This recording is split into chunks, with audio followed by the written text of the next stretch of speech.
Europe 1, 8h33.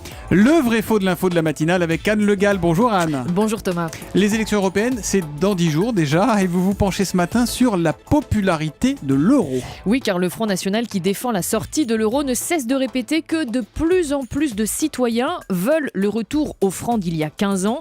Écoutez, Florian Philippot, vice-président du FN, c'était hier soir lors d'un débat diffusé sur le site du Nouvel Observateur.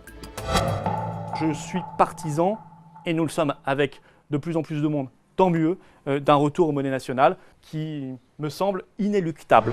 Alors, quand Florian Philippot dit qu'il y a de plus en plus de monde qui veut un retour au franc, est-ce qu'il dit vrai ou est-ce qu'il dit faux ? Eh bien, il dit faux. Si on regarde les derniers sondages en France, c'est même l'inverse qui se produit. La cote d'amour de l'euro a tendance à remonter ces derniers mois. Je vous donne les chiffres. On va commencer par l'Eurobaromètre. Vous savez, ce sont les enquêtes d'opinion faites régulièrement par la Commission européenne. C'est neutre, ça va, c'est objectif. Voilà, c'est très fouillé, c'est très riche. Donc, automne 2013, on a un Français sur 3 qui souhaite le retour du franc. Un chiffre confirmé début 2014 par un sondage Ipsos.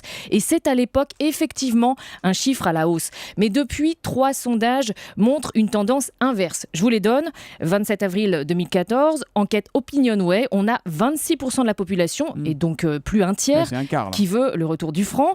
Hier, sondage Harris Interactive, même chiffre, 26% des Français.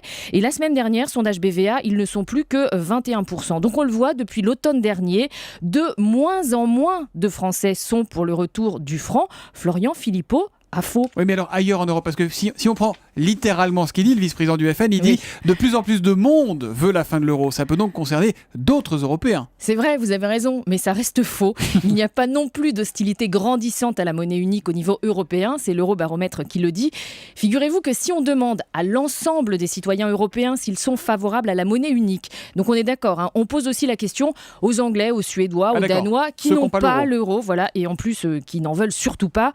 Eh bien, au total, sur la totalité de l'Europe, euro hypersceptique compris, plus de la moitié de la population soutient la monnaie unique. L'opposition à l'égard de l'euro est même en baisse depuis 2010. Ça veut dire qu'on lui est quoi, un double faux à Florian Philippot ce matin ? Il a faux sur toute la ligne. Et ben voilà, le vrai faux de l'info, impitoyable, intraitable avec Anne Le Gall. C'est tous les matins à 8h30 sur Europe 1. Merci Anne, à demain. À demain.